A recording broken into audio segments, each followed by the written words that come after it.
Nataraja ki jai. Nama Om Vishnu Padaya Krishna Prestaya Bhutali Srimati Bhakti Vedanta Swamini Tinamini Namaste Saraswati Deve Guruvani Pacharine Nirvisesa Sunyavadi Paskatya Zatarine Jaya Shri Krishna Chaitanya Prabhu Nityananda Shri Advaita Gadadhara Shri Vasudeva Gaura Bhaktivinoda Hare Krishna Krishna Krishna Hare Hare Hare Rama Rama Rama Hare Hare.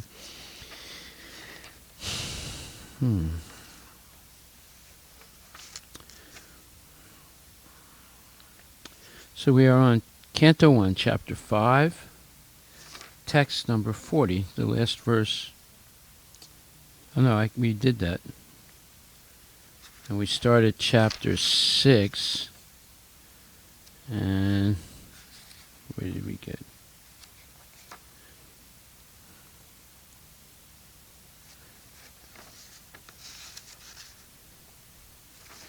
Okay, anyway, we'll start Chapter 6, Conversation between Narada and Vyasa.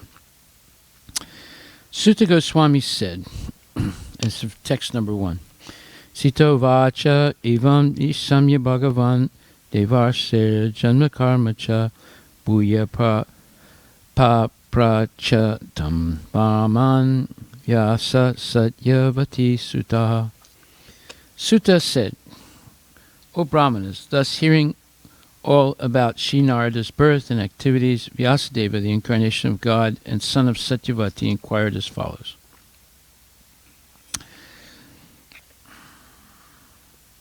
Purport by His Divine Grace, A.C. Bhaktivedanta Swami Prabhupada. Vyasadeva was further inquisitive to know about the perfection of Naraji, and therefore he wanted to know about him more and more. In this chapter, Naradaji will describe how he was able to have a brief audience with the Lord while he was absorbed in transcendental thought of separation from the Lord when it was very painful for him. Text 2.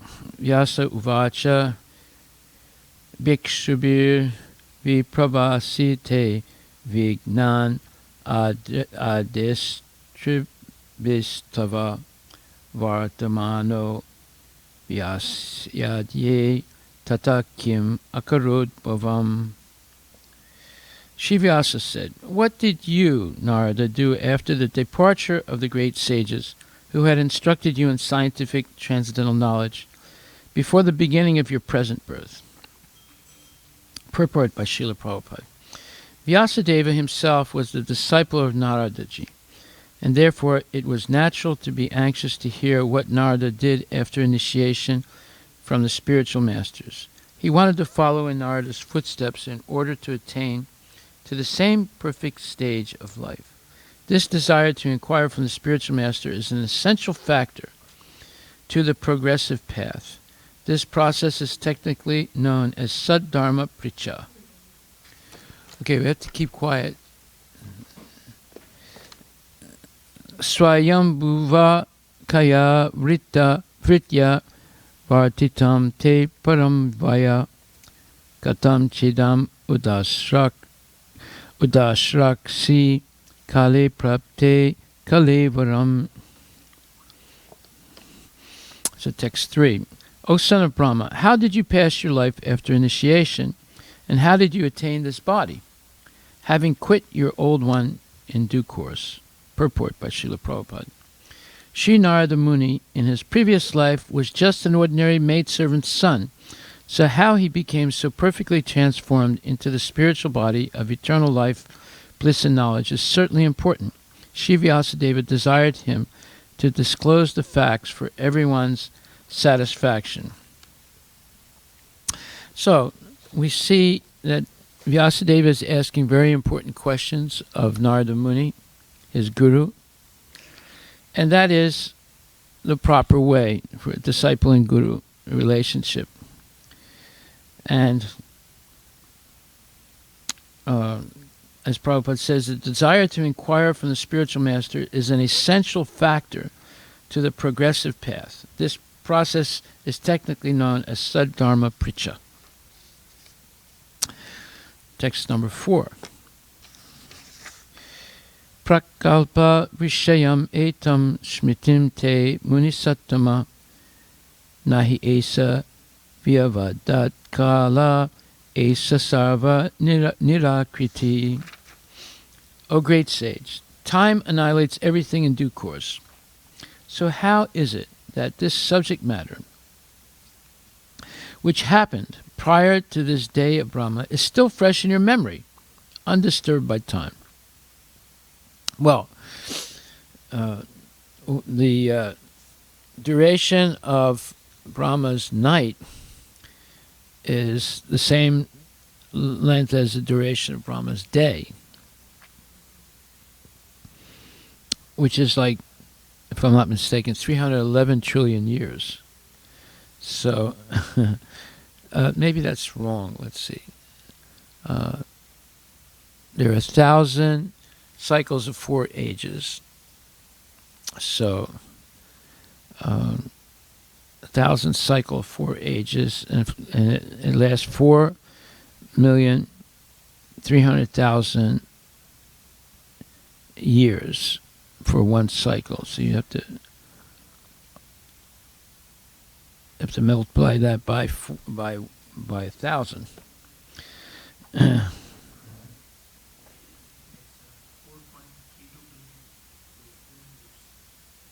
Billion or trillion?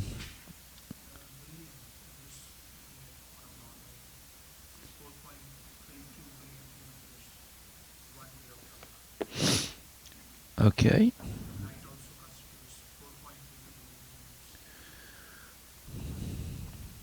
Okay. So, the question is, Brahma is asking this question of Narada after he took birth in the next day of Brahma. And therefore he's saying, so much time went by, but you can still remember what you did in your previous life. So in the purport, Prabhupada says, as spirit is not annihilated even after the annihilation of the material body, so also spiritual consciousness is not annihilated. Sri Narada developed this spiritual consciousness even when he had his material body in the previous kalpa. Consciousness of the material body means spiritual consciousness expressed through the medium of a material body. This consciousness is inferior, destructible, and perverted. But superconsciousness of the supra-mind in the spiritual plane is as good as the spirit soul and is never annihilated. So this concept of supra or superconsciousness of the supra-mind, we'll hear more about it, I think. So obviously this is what Narada Muni has, and therefore he can remember what happened trillions of years before. Narada, so text 5. Narada uvacha bhikshubhir vipravasite vigyan adestribhir mama vartamano vayasyadye tata etad akarasam. Sri Narada said, the great sages who had imparted scientific knowledge of transcendence to me departed for other places, and I had to pass my life in this way. Purport by Srila Prabhupada. In his previous life, when Naradaji was impregnated with spiritual knowledge by the grace of the great sages, there was a tangible change in his life, although he was only a boy of 5 years. That is an important symptom visible after initiation by a bona fide spiritual master. Actual association of devotees brings about a quick change in life for spiritual realization. How it so acted upon the previous life of Sri Narada is described by and by in this chapter. Yes, an important symptom visible after initiation by a bona fide spiritual master. So what is that symptom? One loses their interest in sense gratification and develops an avid interest in understanding spiritual subject matter. That is the important symptom visible after initiation. And it brings about a quick change in the life for spiritual realization. So that's the whole point. One becomes much more interested in spiritual realization than anything else. One may continue executing their duties in life, but their main interest is spiritual realization. Text 6. Ekat maja me janani yosin muda chakinkari mayat maje nanyagato chakre snehanubandhanam. I was the only son of my mother, who was not only a simple woman, but a maidservant as well. Since I was her only offspring, she had no other alternative for protection. She bound me with the tie of affection.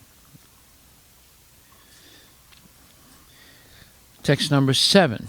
Sasvat Tantra Nakalpa Sid Yoga Shemam Mamechchati Isasya hi Vase Loko Yosha Darumayad Yata. She wanted to look after my maintenance properly, but because she was not independent, she was not able to do anything for me. The world is under the full control of the Supreme Lord. Therefore, everyone is like a wooden doll in the hands of a puppet master. A wooden doll in the hands of a puppet master. So basically what is being said here is that we're all controlled by the laws of material nature, the three modes of material nature. Although we claim to be independent, there's no such thing as independence in the material world. Text number 8. Aham cha tad brahma kule usivams tad upekshaya digdesa kalav yutpano balaka panchahayana. When I was a mere child of 5 years, I lived in a Brahmana school. I was dependent on my mother's affection and had no experience of different lands. Text number 9. Ekada nirgatim gehad duhantim nisigam pati sarpodo dasat pada sprista kripanam kalachodita. Once upon a time, my poor mother, when going out one night to milk a cow, was bitten on the leg by a serpent, influenced by supreme time. That is the way, purport, that is the way of dragging a sincere soul nearer to God. The poor boy was being looked after only by his affectionate mother, and yet the mother was taken from the world by the supreme will in order to put him completely at the mercy of the Lord. So we can see how sometimes we seem to be on the wrong end of destiny, and very strange things happen. And we can see in the life of Narada Muni, he's only 5 years old, and his mother is bitten by a snake and she dies, and now he's on his own.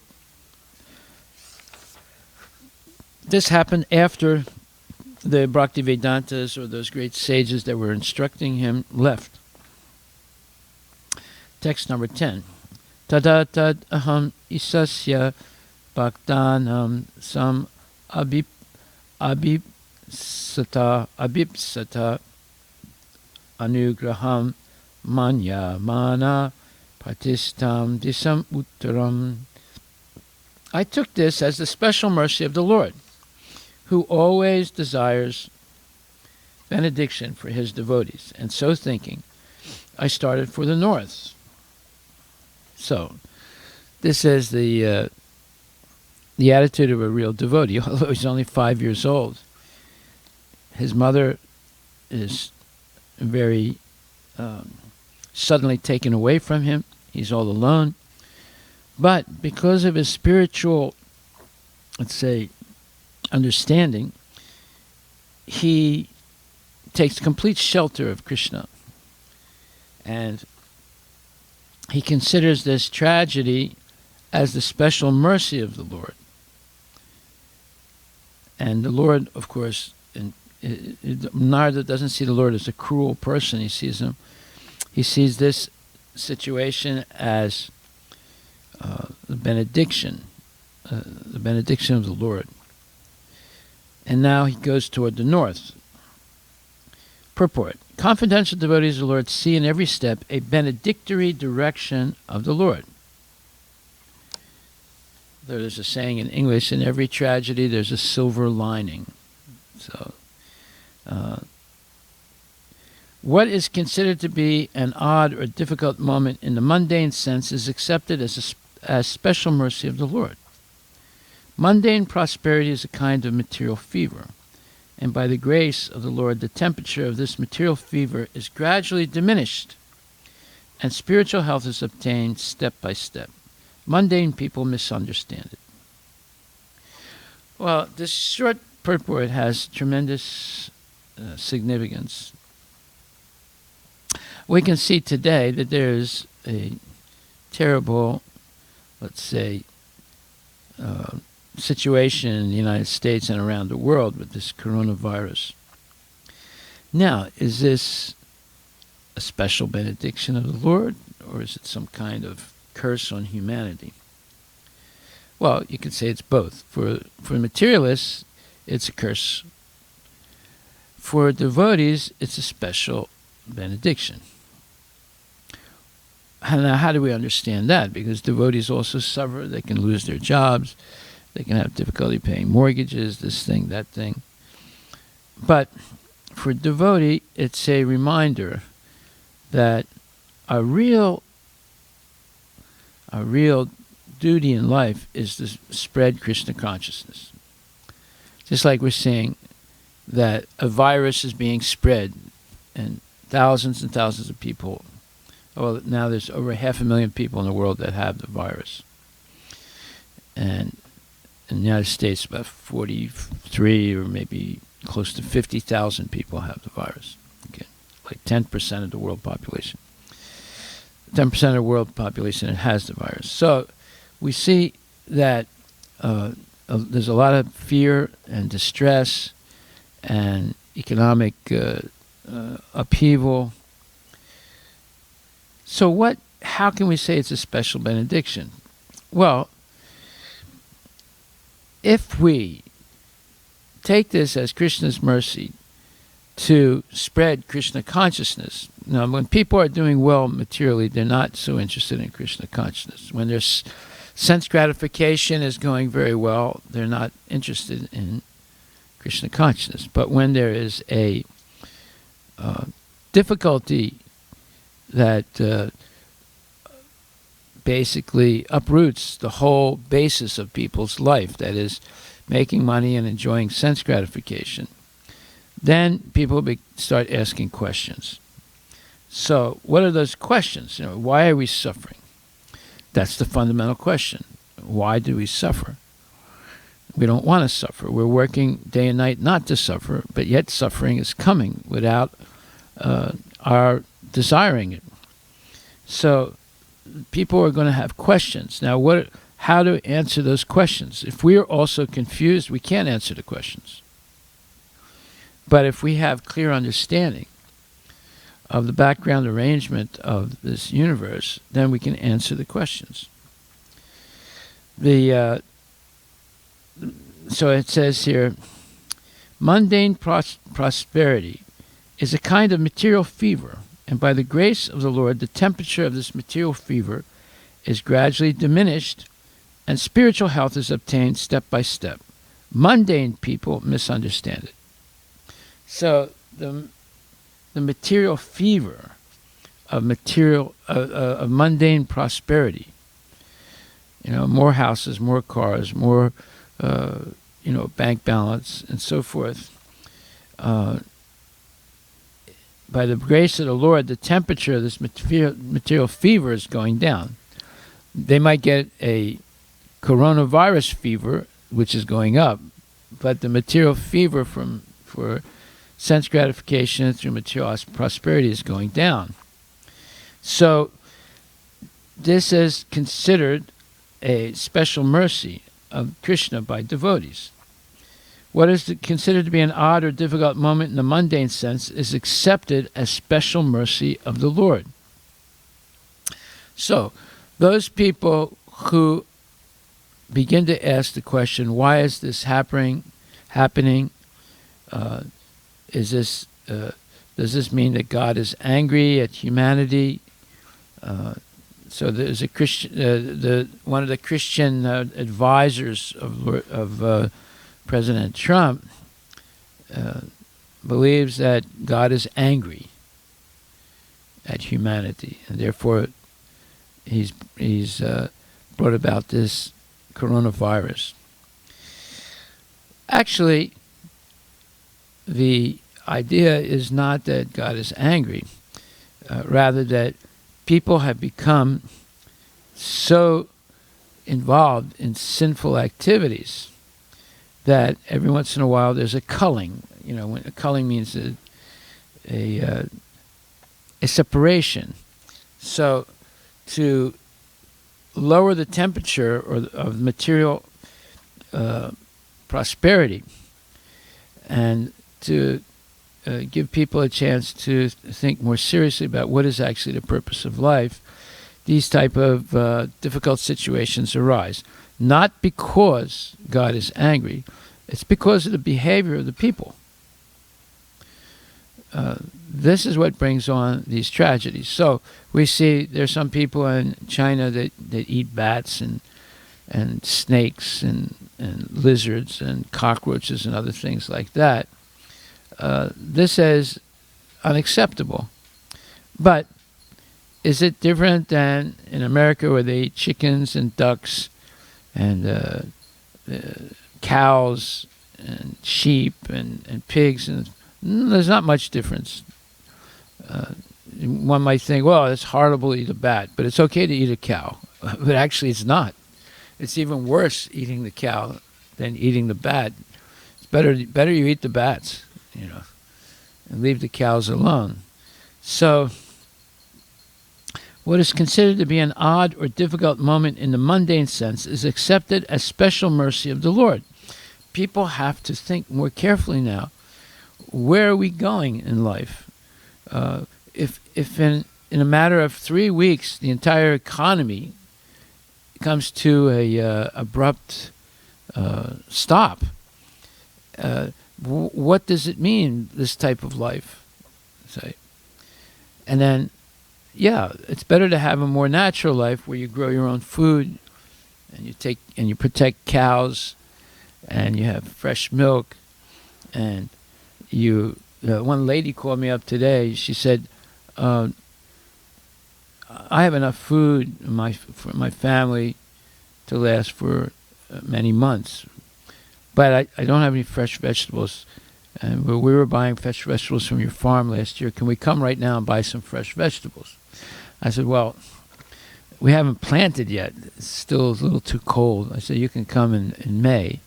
She said, well, I don't want to go to the stores and buy anything because I prefer getting it directly from the farm. I said, well, I do have a few things, but it's nothing like, string beans and tomatoes and things like that. There are some things that grow in wintertime. They're herbs, but they're edible. And I said, but if you come in May, I'll have plenty of stuff. So you see, people prefer to have fresh, organically grown vegetables and grains and so forth. But they're in a dependent situation. Say, in modern life, everyone's dependent on the electric grid, on the transportation system, on foreign grown or vegetables, fruits, and all these things. It's different when you can grow these things yourself. That's why people are rethinking what what kind of society have we made that in a matter of a couple of weeks, the whole thing can come to a stop? Maybe we've made a mistake. Maybe we can't really trust this modern way of life that seems to give many amenities to people, but could be completely undermined in a few weeks. And who knows how long this is going to last? Who knows? It could last for a year. So, therefore, Prabhupada was always emphasizing simple living, high thinking. In fact, if we look in the 10th chapter, Bhagavad Gita,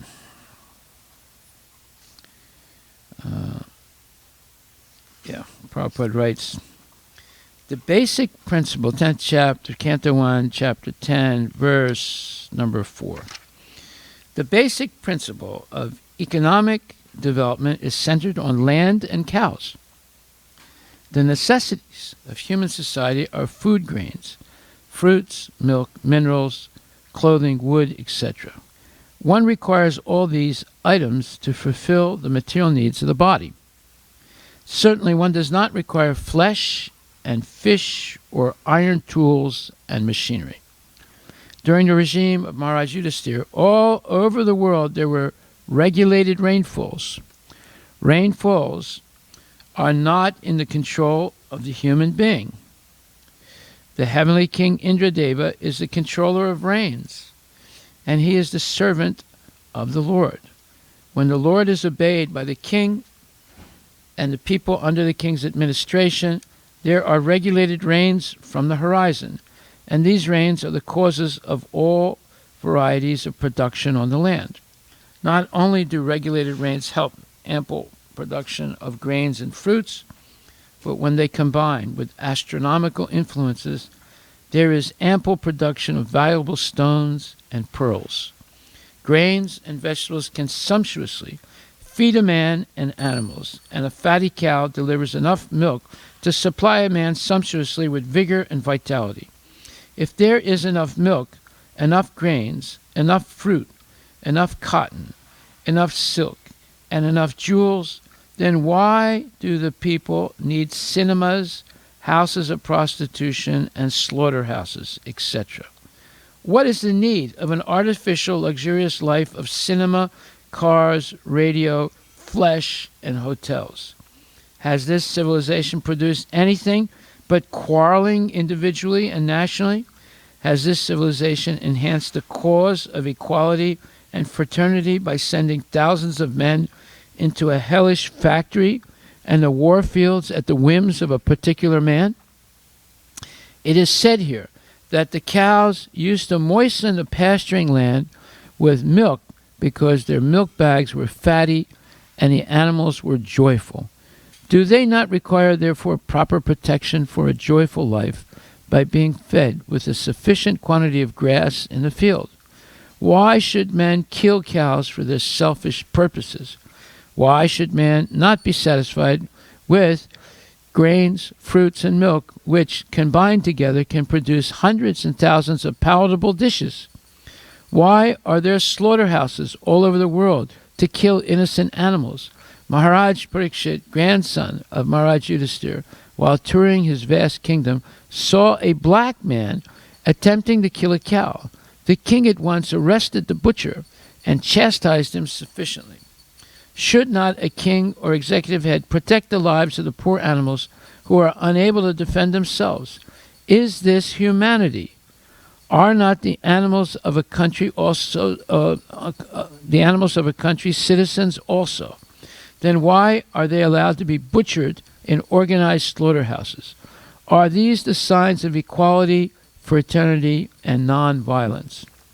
Therefore, in contrast with the modern, advanced, civilized form of government, an autocracy like Maharaj Yudhisthira's is by far superior to a so-called democracy in which animals are killed and a man less than an animal is allowed to cast votes for another less than animal man. We are all creatures of material nature. In the Bhagavad Gita it is said that the Lord himself is the seed-giving Father, and material nature is the mother of all living beings in all shapes. Thus, Mother Material Nature has enough foodstuff both for animals and for men. By the grace of the Father Almighty, Shri Krishna, the human being is the elder brother of all other living beings. He is endowed with intelligence more powerful than animals for realizing the course of nature and the indications of the Almighty Father. Human civilization should depend on the production of material nature without artificially attempting economic development to turn the world into a chaos of artificial greed and power only for the purpose of artificial luxuries and sense gratification. This is but the life of dogs and hogs. Well, now we know what Prabhupada thinks about modern economic development, factories and machinery and so forth, iron tools, flesh and fish and so forth. It's all nonsense. And you can see that this society could end, could fail at any time. And then what do the people do? You go to the Safeway and there's no food. You go to Fred Meyer, there's no toilet paper. You go to Costco, and there's only machinery, watches, jewelry, things like that. There's nothing to eat. But what are you going to do, right? You're going to try and grow something in your backyard? It's wintertime, you know. So you see how precarious this society is, you know. And then you can't pay the bills, so they cut off the electricity. Now what are you going to do, right? If your home is heated with electricity.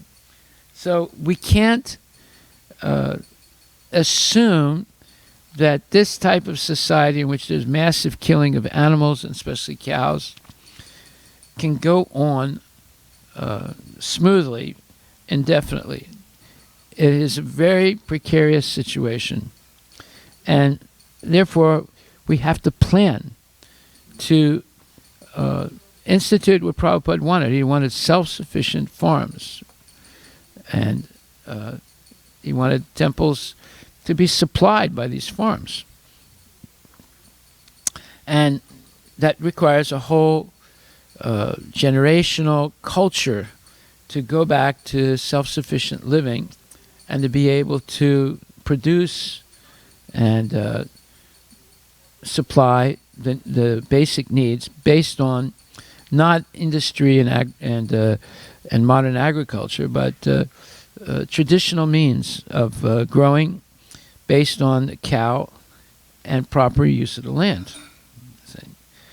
So we can see that unless we get serious about this, we're going to be just like everybody else, confused, dependent, and probably homeless. If this keeps going on, and definitely many people are going to become homeless. They're not going to be able to pay mortgages. How many times can the government bail people out? Once, twice, maybe 3 times, then the government goes bankrupt. So you can't just keep printing money. In Germany, it got so bad, you had to get a wheelbarrow and fill it full of German money just to buy a loaf of bread. That's called inflation. When a government just keeps printing money, eventually the whole thing collapses, like it did in Germany after World War I.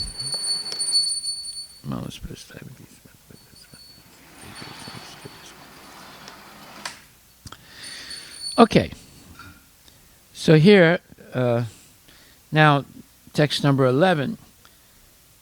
Spitan jana padams tatra pura grama vrajakaran keta karvata vatischa vanan upavananicha. After my departure, I passed through many flourishing metropolises, towns, villages, animal farms, mines, agricultural lands, valleys, flower gardens, nursery gardens, and natural forests. So you can see everything was there in Narada's time. And that's a long time ago, over 5,000 years ago. Purport. Man's activities in agriculture, mining, farming, industries, gardening, etc. were all on the same scale as they are now, even previous to the present creation. And the same activities will remain as they are even in the next creation after many hundreds of millions of years. One creation is started by the law of nature, and the history of the universe repeats itself practically in the same way. The mundane wranglers waste time with archaeological excavations without searching into the vital necessities of life.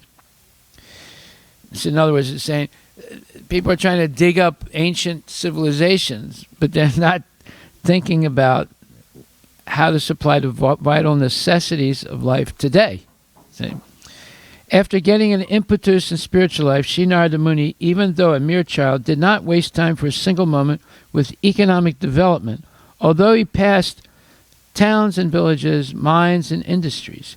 He continually went on to progressive spiritual emancipation. Srimad Bhagvatam is the repetition of history, which happened some hundreds of millions of years ago. As it is said herein, only the most important factors of history are picked up to be recorded in this transcendental literature. So, the spiritual life of Narada Muni is much more important than all the mines, gardens, and farms, and towns, and villages, and metropolises in his time. They were all there before. They're still here today. And as far as that goes, nothing has changed. So, what's the use of digging up archaeological finds to try and figure out how people lived before? They're living exactly like we are today. However, all those civilizations ended, and this civilization will also end. So what is important is the progressive spiritual life by which people can become free of the cycle of birth and death. That is real life. Just accumulating material wealth and engaging in sense gratification and becoming more and more dependent is not real life.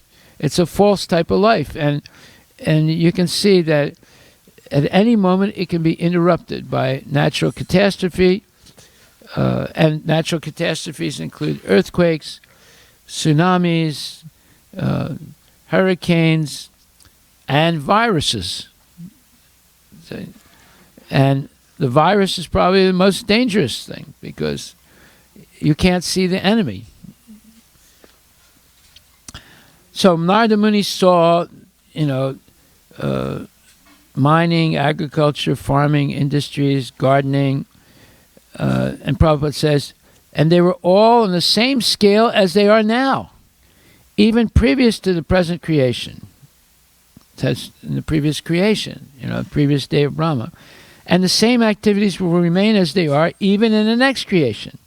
After many hundreds of millions of years, one creation is started by the law of nature, and the history of the universe repeats itself practically in the same way.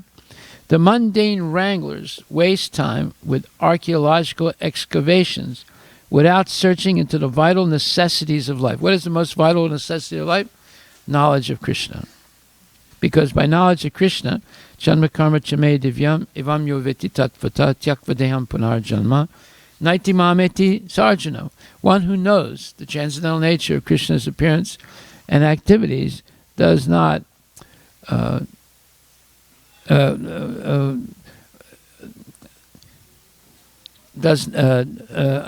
approaching death or on when they die, do not take birth again, but go back to Godhead. So this is a very important verse, 4th chapter, 9th verse of Bhagavad Gita.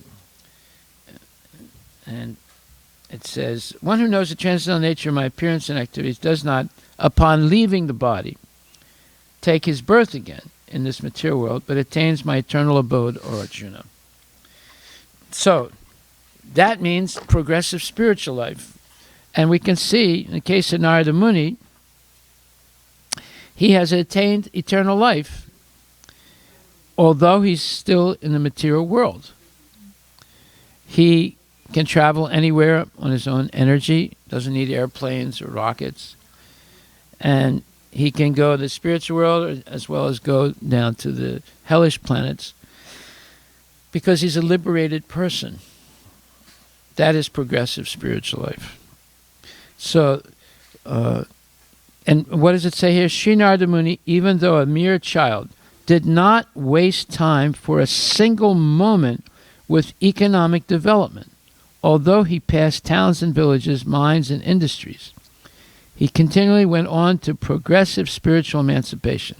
Now, this is hard to imagine. A little 5-year-old boy, this wise, this prescient, as they say, so intelligent.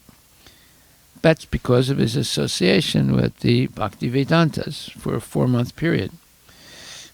So, he did not waste time for a single moment with economic development. So, what does this mean for us?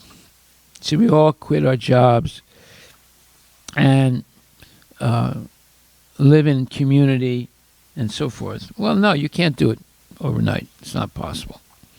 But you can work toward it. Just like Prabhupada, he had a family, he had 5 kids, a wife, and so forth.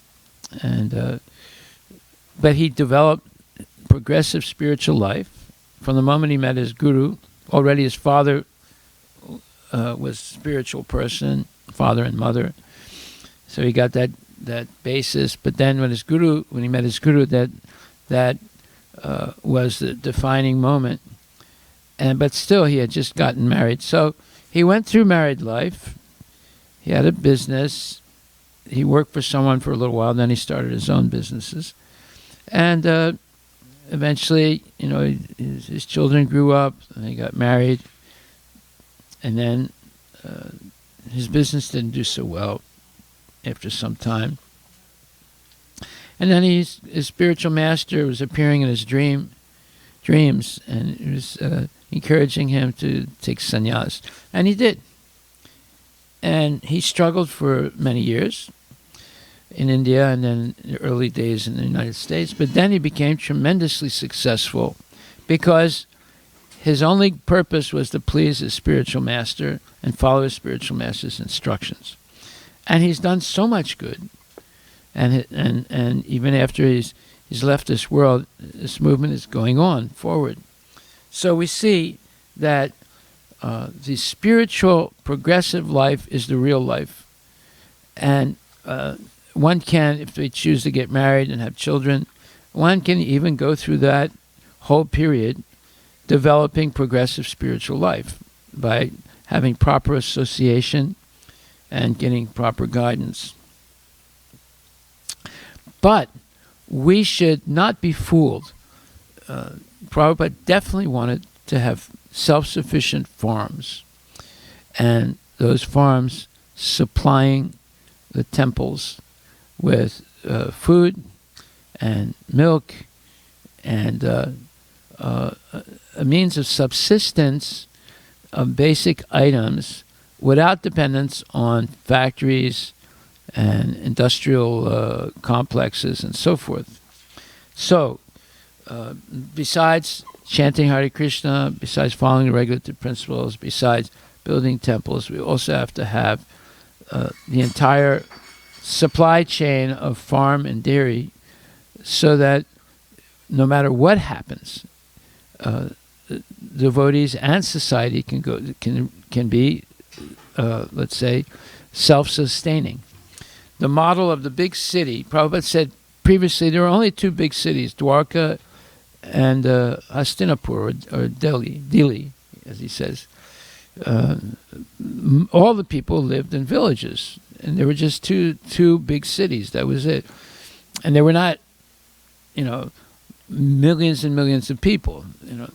So this return to the land, the return to simple living, high thinking, is absolutely necessary. And this is a wake-up call. This coronavirus issue is a wake-up call, because there could be many wake-up calls. You could have war. During a wartime, it's horrible. There's all kinds of quotas and limits on food and all kinds of things like that. The only people that can live through those periods are farmers. Everybody else has a very difficult time because, I remember going to the Soviet Union and visiting Eastern European Soviet countries. It's very hard to find. It was very hard to find necessities. You had to wait till the farmer's market.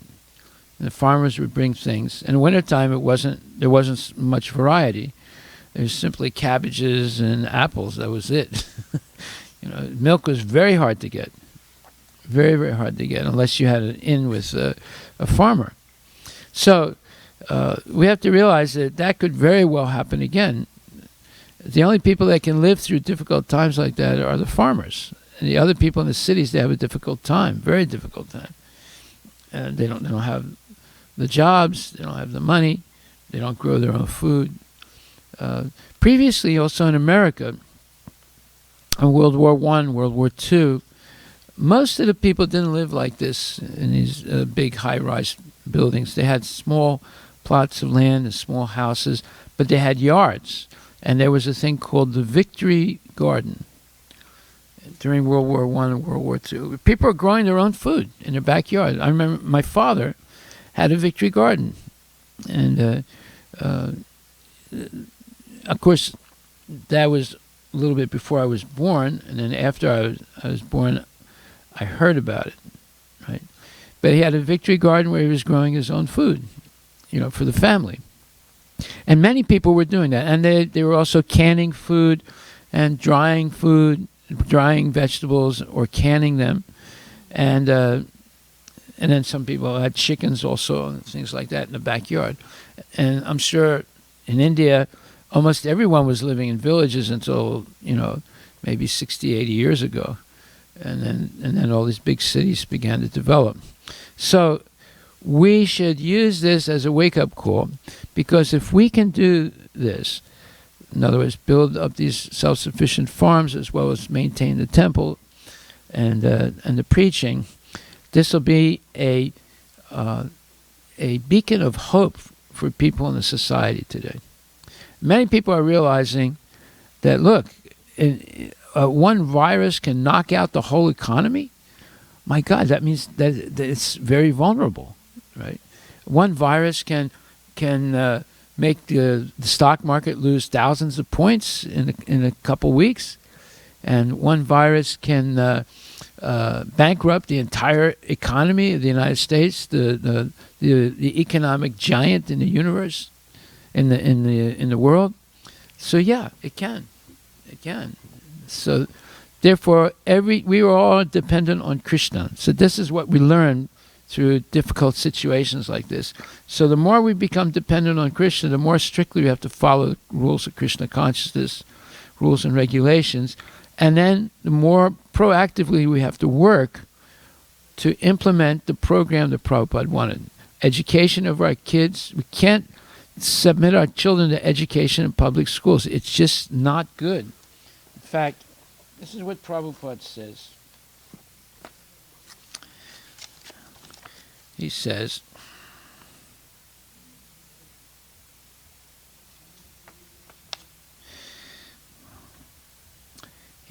all the plans and so-called great achievements of the atheistic materialists are defeated by the overpowering force of material nature, which is controlled by Lord Krishna.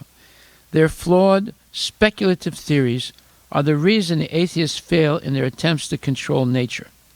Ultimately, they are confused and bewildered when they see a dead body, because they have no knowledge of the existence of the eternal soul that animates a body with consciousness and life. Because of their preoccupations with the material body and their quest for sense gratification, they are clueless about the goal of life, their hopes for liberation, their materialistic activities, and their culture of knowledge are utterly defeated.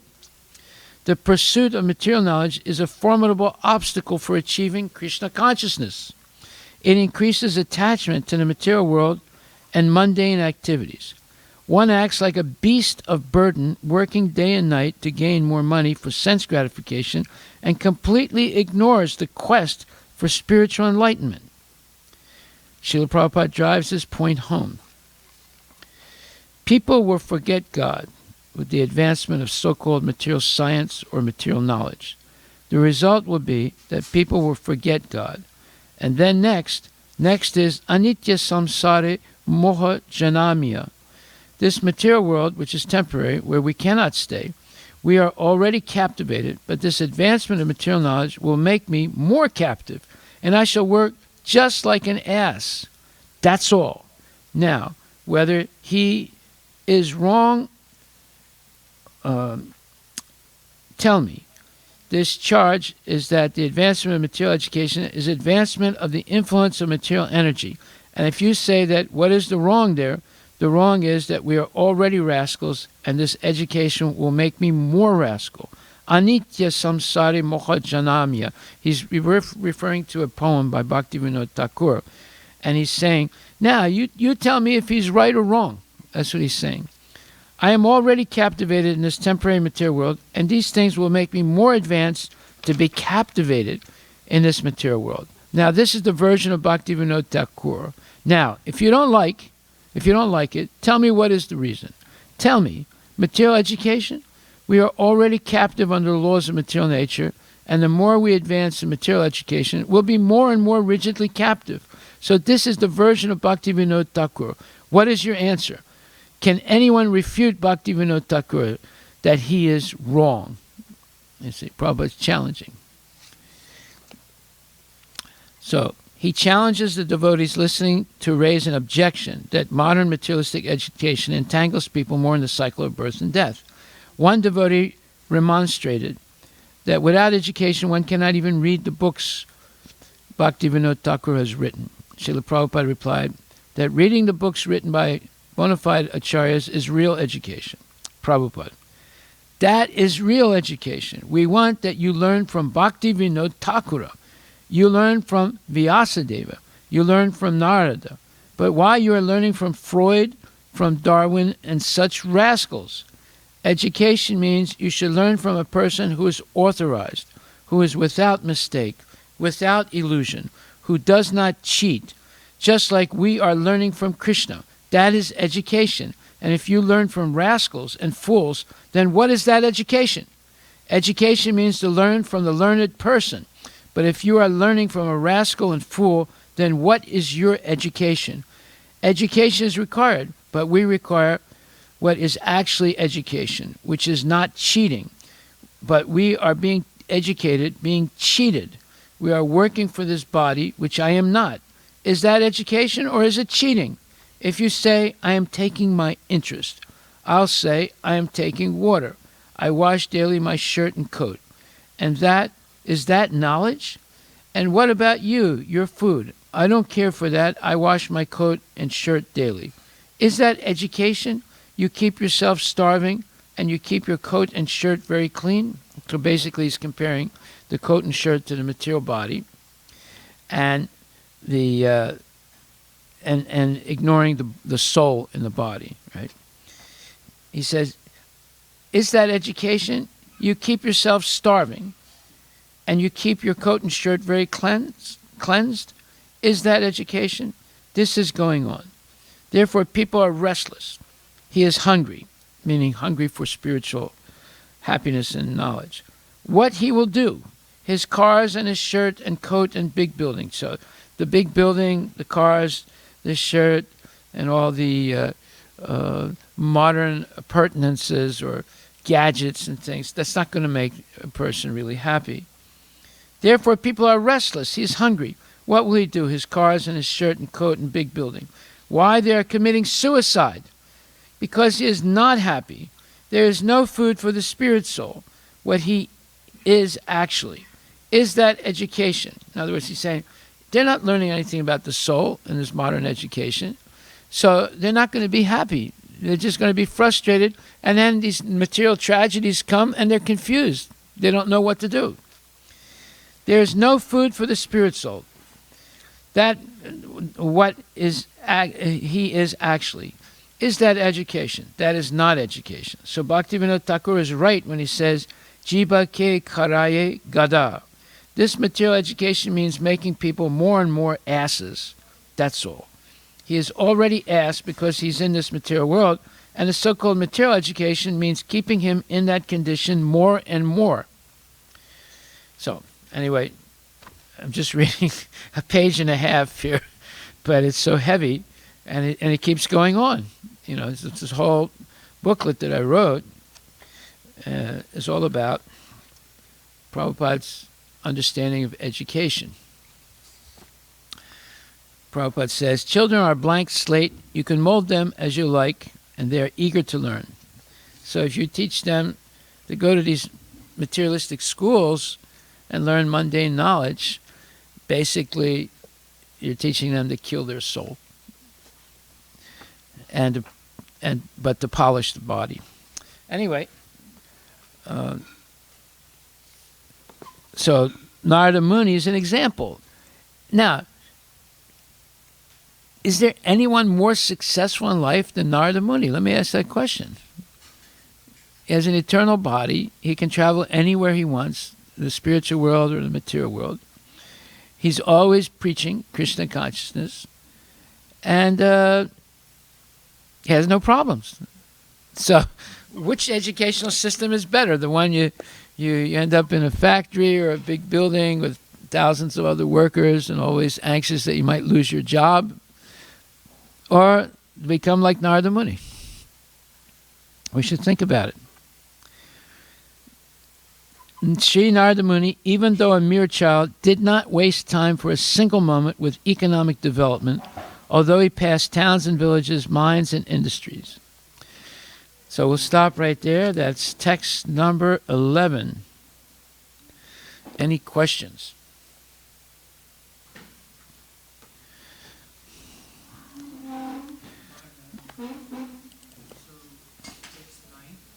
Yeah.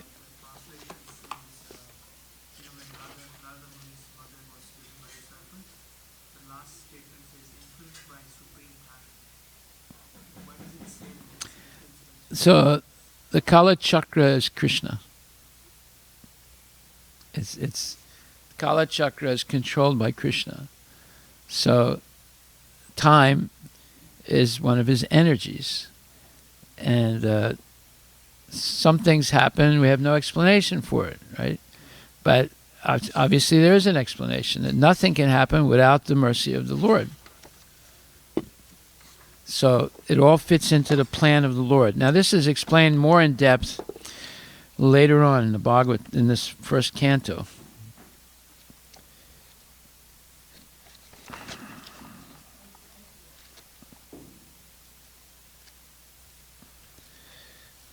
There's a whole discussion about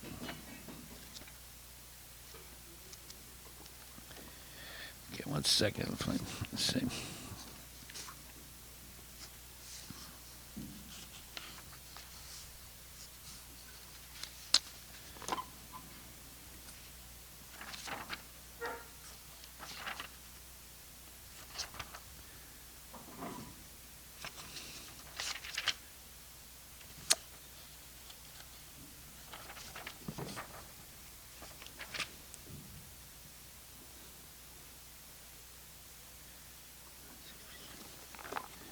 $967.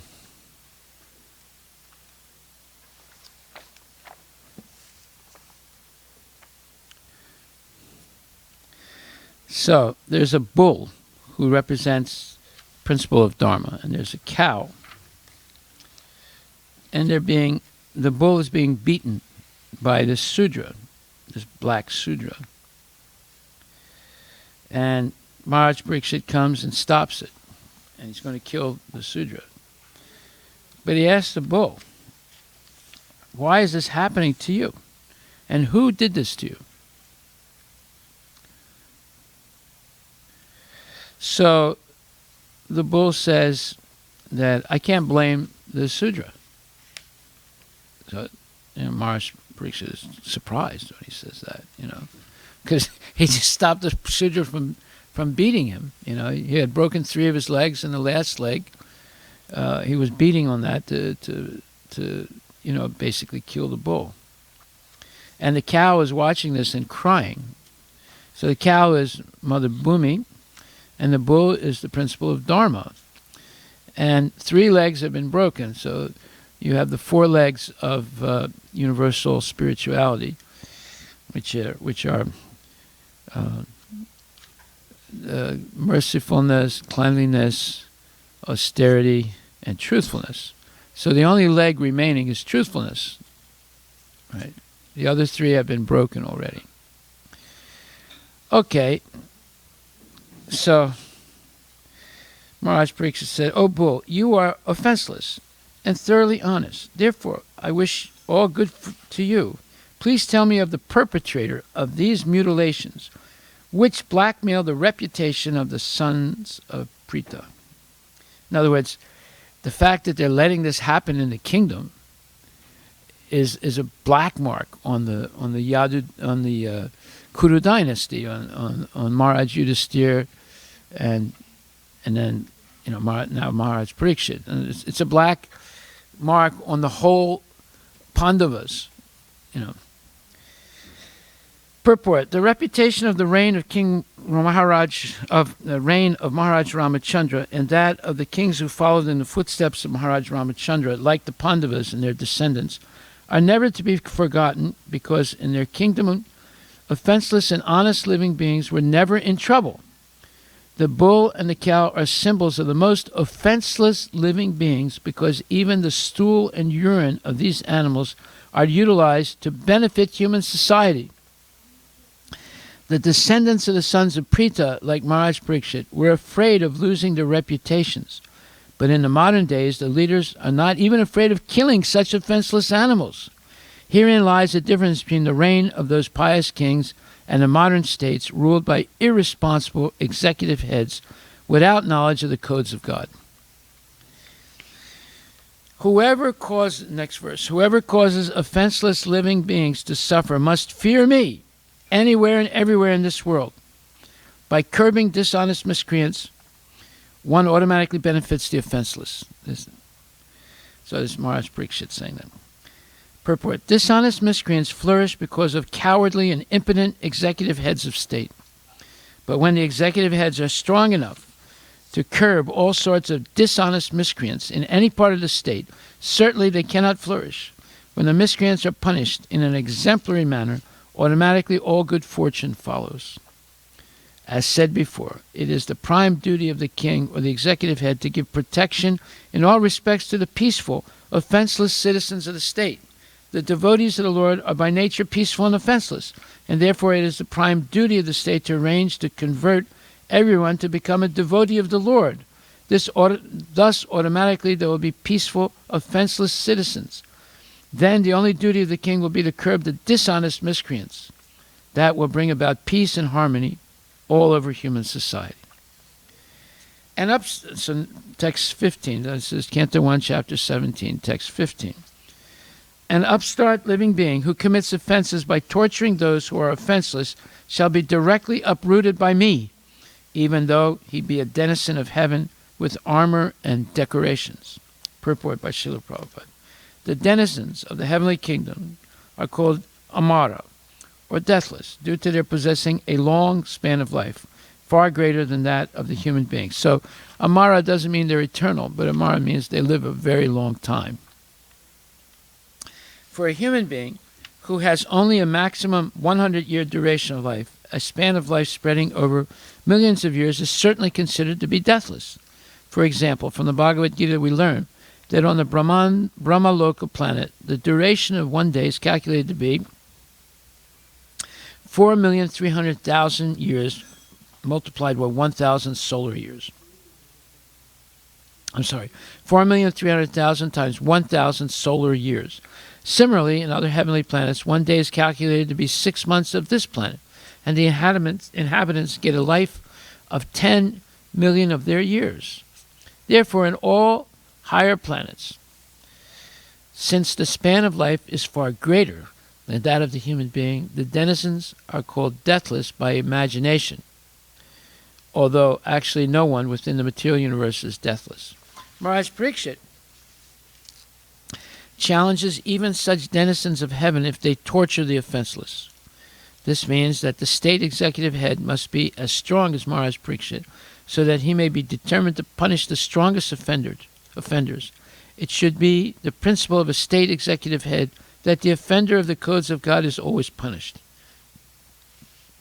Text 16. The supreme duty of the ruling king is to give all protection to law-abiding persons and to chastise those who stray from the ordinances of the scriptures in ordinary times when there is no emergency. So, okay, this is the preliminary part explaining the duties of the king. So Maharaj Pariksit fits that description, okay? The personality of now the bull is speaking. The personality of religion said, "These words just spoken by you befit a person of the Pandava dynasty. Captivated by the devotional qualities of the Pandavas, even Lord Krishna, the personality of Godhead, performed duties as a messenger for the Pandavas." Okay, so now we come to text 18. O great among human beings, it is very difficult to ascertain the particular miscreant who has caused our suffering, because Maharaj Pariksit asked the bull, the personality of Godhead, who caused this suffering? Now the bull is saying, it's very difficult to ascertain the particular miscreant who has caused our sufferings, because we are bewildered by all the different opinions of theoretical philosophers. So the bull is not an ordinary bull. He's a devotee, and he represents principles of Dharma.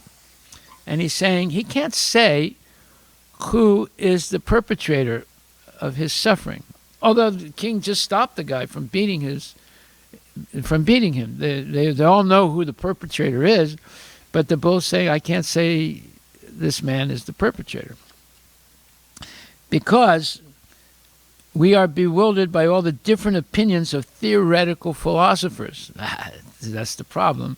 Too many speculators in society all write big books. Everybody has their own opinion. And people read these books in philosophy classes, and they get more confused by reading those books. More confused. Because they're all speculations.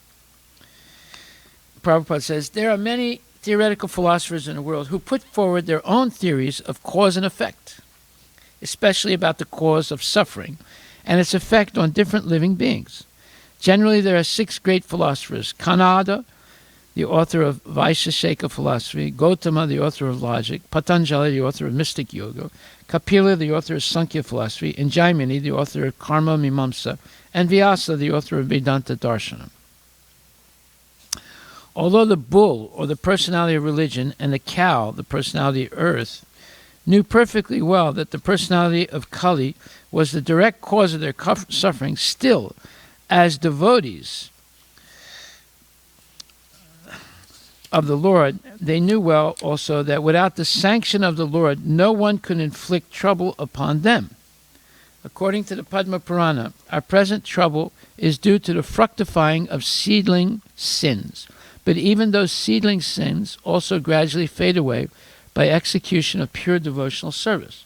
Thus, even if the devotees see the mischief mongers, they do not accuse them for the sufferings inflicted. They take it for granted that the mischief monger is made to act by some indirect cause, and therefore they tolerate the sufferings, thinking them to be God-given in small doses, for otherwise the sufferings should have been greater. Maharaj Pariksit wanted to get a statement of accusation against the direct mischief monger, but they, meaning the bull and the cow, declined to give it on the above-mentioned grounds. Speculative philosophers, however, do not recognize the sanction of the Lord. They tried to find out the cause of sufferings in their own way, as will be described in the following verses. According to Srila Jiva Goswami, such speculators are themselves bewildered, and thus they cannot know that the ultimate cause of all causes is the Supreme Lord, the personality of Godhead. Okay, so I'm not going to read anymore. You can read this and find out what the conclusion of it is.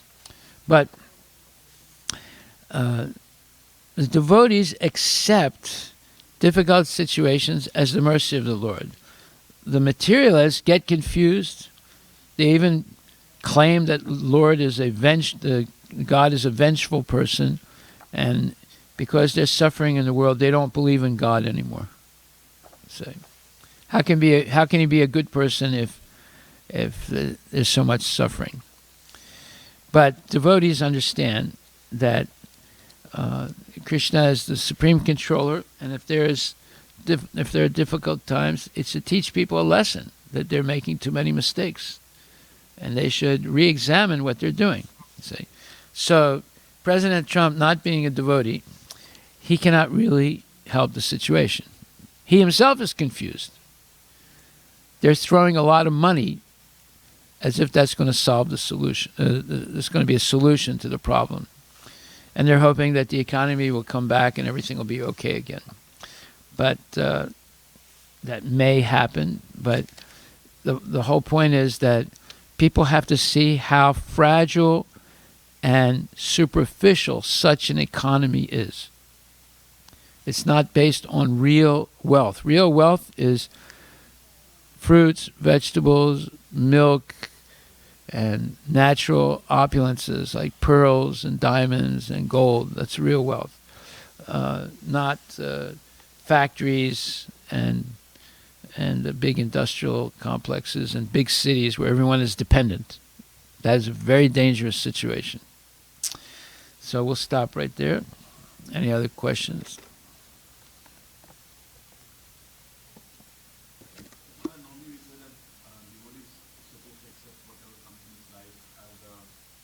Mercy of the Lord.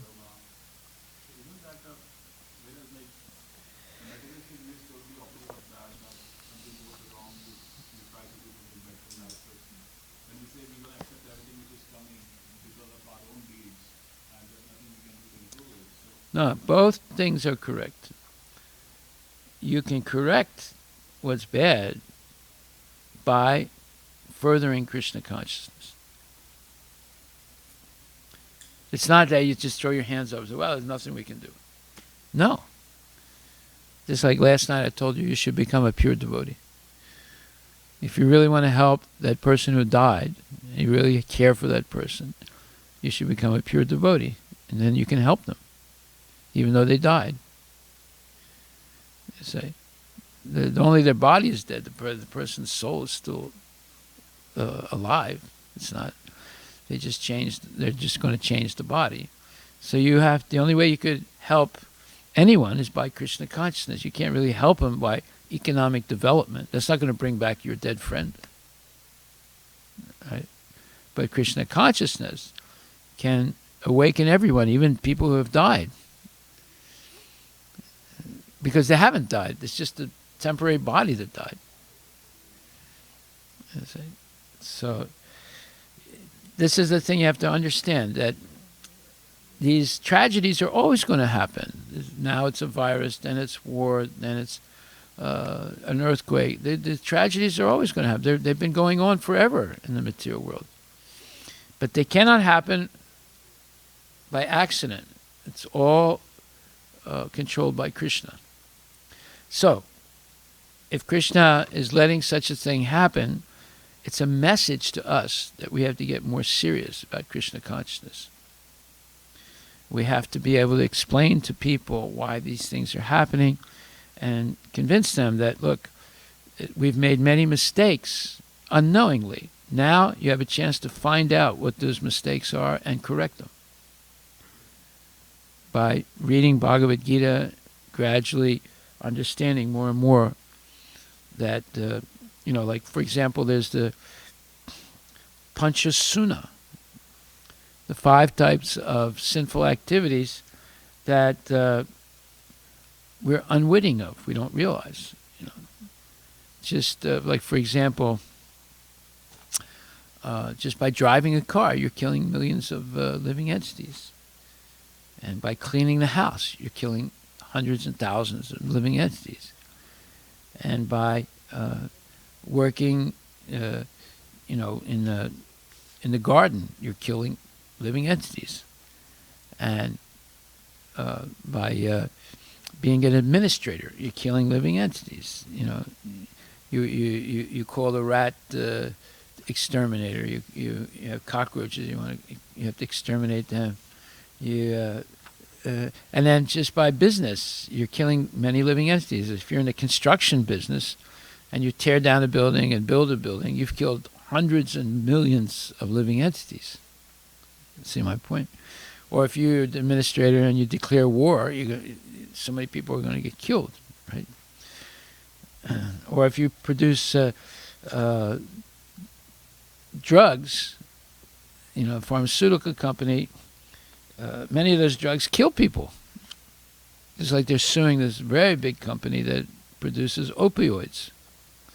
It's a huge company. They're making billions and billions of dollars selling opioids for the last 30, 40, 50 years. And now they're being sued because it's caused so many people to die. So, and what did we just read? What did we just read? It says that according to the Padma Purana, our present trouble is due to the fructifying of seedling sins.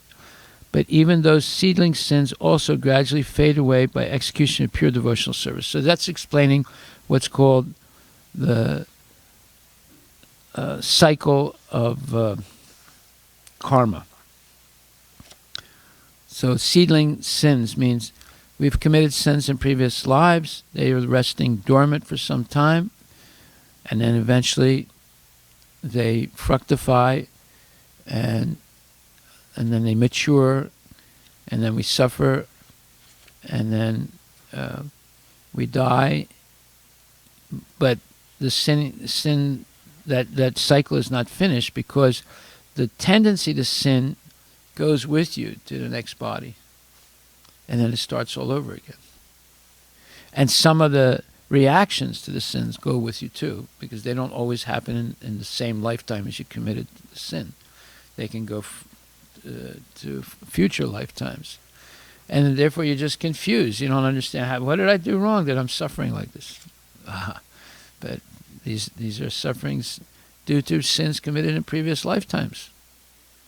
You see, so it's very confusing to people. There's no way they can understand it by themselves. They need to be instructed by people who have knowledge of the Shastras.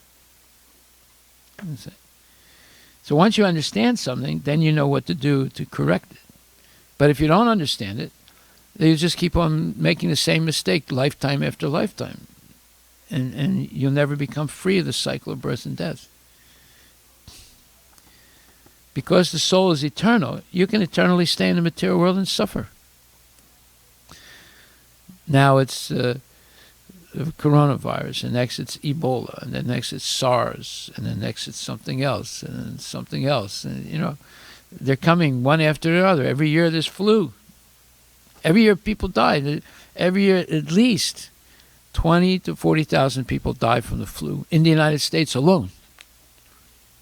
They didn't make a big thing about it previously. Every year it's happening. In the flu season, even though they're getting flu shots and everything, still at least 20,000 people die from the flu every year in the United States. So far we're only at about 1,000 people in the United States that have died. And around the world it's like 25,000 people. Right? So we're not at the level of a normal flu yet. The normal flu, if 20,000 people die in the United States from the normal flu, then in the world is at least 150, 200, 300,000 people die every year from the flu. Every year the flu is different. So there are many enemies in life. The viruses are enemies, and the Chinese are enemies, and this one is an enemy, that one is an enemy, the neighbor is an enemy. It's unending. So material life is a very dangerous life. So therefore, taking all that into consideration, the only protection we have is to become Krishna conscious, because the control over the whole thing is Krishna. So if we become friend of Krishna, like Arjuna, then we have a chance of making an end to all this unnecessary suffering. Okay? Voice of Srila Prabhupada, Srimad Bhagvatam, Grantaraj, Ki Jai, Srila Prabhupada, Ki Jai. Hari Bol, Hari Bol.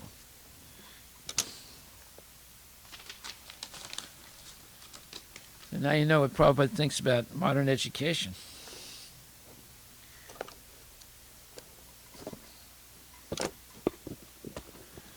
If you don't have this booklet, I can give you one. I actually have a lot of them. It's Prabhupada's understanding of education.